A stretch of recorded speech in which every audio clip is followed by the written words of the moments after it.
then you have the Alexa, Sasha, and Bayley Q&A thing, and my God, it was an abridged version of This Is Your Life. I know, and Bayley flat out said, I hope this is not another incarnation of This Is Your Life. And Alexa Bliss said, no, not at all. And then it's another This Is Your Life. They outright admitted how bad that segment was and then proceeded to do the exact same thing. I could not believe it. I remember seeing that, and I remember doing, like, when I did my end-of-year, like, videos about worst, like, least favorite moments, and that was up there where I'm just like, I didn't expect them to kill Bayley's character dead so quickly. Yeah. But I did expect it to happen. Mm-hmm. And Bayley and Sasha have meant nothing. No, this has been the worst year of their respective careers by far. Like, then you had the one fan in the crowd, and you know I'm doing quotations on the phone, you can't see it, but Ginger Snaps 2018 is what I called her. And it's nothing against her. It's just I was like, sheesh. I said, maybe you should have put her in a white shirt because she looked so pale already. Mm-hmm. And I know something about looking pale. But she asked a question about, it's like, oh God, Sasha says she sent Alexa back to SmackDown. Bayley, I'd send her back to hell where she came from. What the fuck are you, 5? Yeah, right.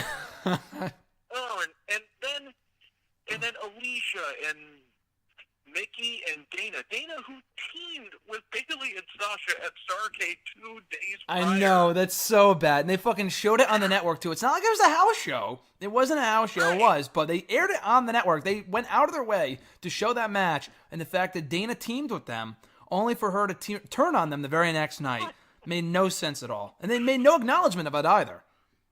Right. What happened to this whole thing that they were going to do with Dana and Apollo Crews? Not that I thought it was much of anything, but I'm like, you know what? Dana being outside the ring, influencing something, trying to be like Alexandria York 2.0. You know, Terry Runnels was. I mean, I know you've watched some of the older WCW pay-per-views, but Terry Runnels had a character named Alexandria York, where she had like a giant computer and she had like a stable where it was. I think it was like Bobby Eaton, Terry Taylor. Shit. There were a couple other people in there. I forget who exactly it was because there was such a rotating cast of characters. But the whole point is Dana outside the ring. I'm sorry, Dana in the ring, she's not very good. She's awful. She's not as bad as Nia, but she's still pretty bad. She tries. Dana has tried. She's improved. They called her up way too soon. Yeah. But that's how you use the women's division. Like, you had Alicia lose in a match no one cared about. I mean, I love Ember, but no one cared about it. Mm-hmm. And then you have Alicia, and this is how you use the women's division? I think that was every single woman on the Raw roster, like, at least in the division, and actually, I think it was everybody, that isn't a backstage announcer, and I'm like, welcome to 2018, folks. It's basically like just having run-ins in 2008. Mm-hmm. It's the exact same thing. It's not that much better. Just no bras and panties matches and bikini contests and shit, but that doesn't make it that much good. That doesn't make it that much better. And I want to bring up a great point that you brought up to me. You sent it in as a question for hashtag for this week that I just got done answering right before I called you. But you made a great point. As great as Evolution was, and I said this on the show that's going to be up by the time this is up, it's already up, but it's going to be up later today as we speak. I said Evolution was the best pay-per-view of 2018. In my opinion, I went back and looked at every pay-per-view, every card, and my thoughts on it. I think Evolution, not including NXT, obviously, the best show for WWE in 2018. But then the whole purpose of that show was to hopefully see and take the women more seriously.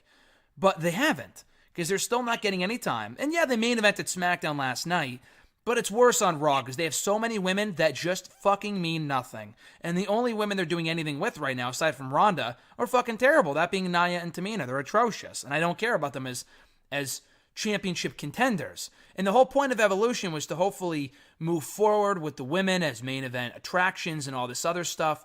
But really, in the long term, it amounted to nothing. It amounted to absolutely nothing because we're probably in an even worse state than we were a month or two ago with the women.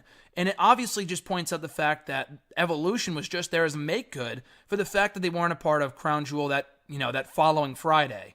So Evolution in the long run was unfortunately a failure. I mean, it could mean something if they bring it back next year.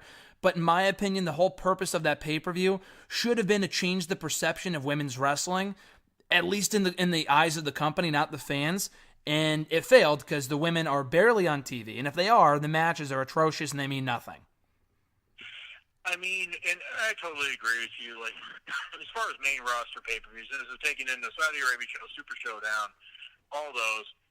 Yes, Evolution was the best show that they put on. I do not expect TLC to eclipse it. Now, I mean, I think that the three-way in the TLC match, the three-way TLC for the women, could be one of the best matches of the year, possibly.